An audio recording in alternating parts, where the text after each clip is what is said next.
Dans cet épisode, vous verrez que Rishi est assis seul dans sa chambre, serrant le châle de Tanu, se souvenant d'elle et pleurant.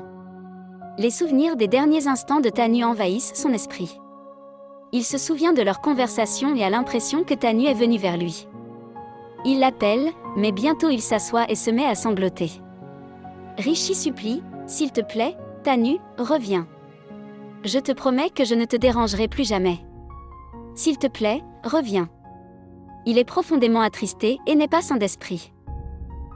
Pendant ce temps, les préparatifs pour les funérailles de Tanu sont en cours et tout le monde est en larmes. Le prêtre déclare qu'ils ne peuvent plus attendre et qu'ils doivent accomplir les rites finaux le plus tôt possible. Rano demande à Ahana d'aller chercher Rishi, disant qu'il est temps pour Tanu de faire ses derniers adieux. Ahana se rend chez Rishi et lui dit de se lever et de venir rapidement pour les derniers rituels de Tanu, insistant sur le fait qu'il doit accepter la réalité selon laquelle Tanu n'est plus de ce monde.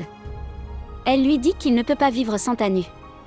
Rishi répond avec colère, qui veut vivre, et sort en trompe de la maison.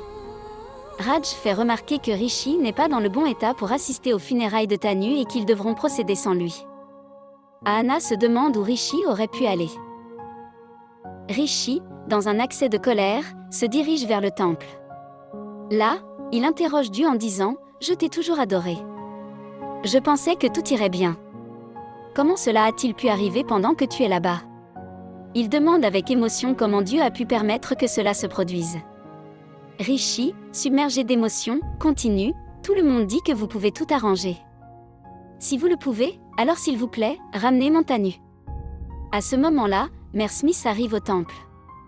Rishi lui dit « Tu as dit que Tanu et moi serions ensemble pour la vie, alors que s'est-il passé ?» Mère Smith, ignorant les événements, écoute Rishi expliquer que Tanu est mort, prenant sur elle ses ennuis.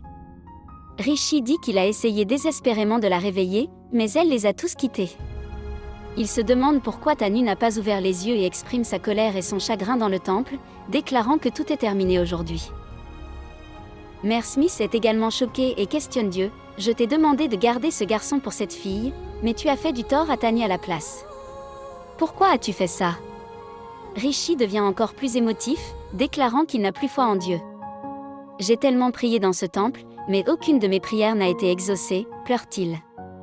Rishi devient émotif de manière incontrôlable et déclare qu'il mettra fin à ses jours ici même dans le temple si quelque chose arrive à Tanu.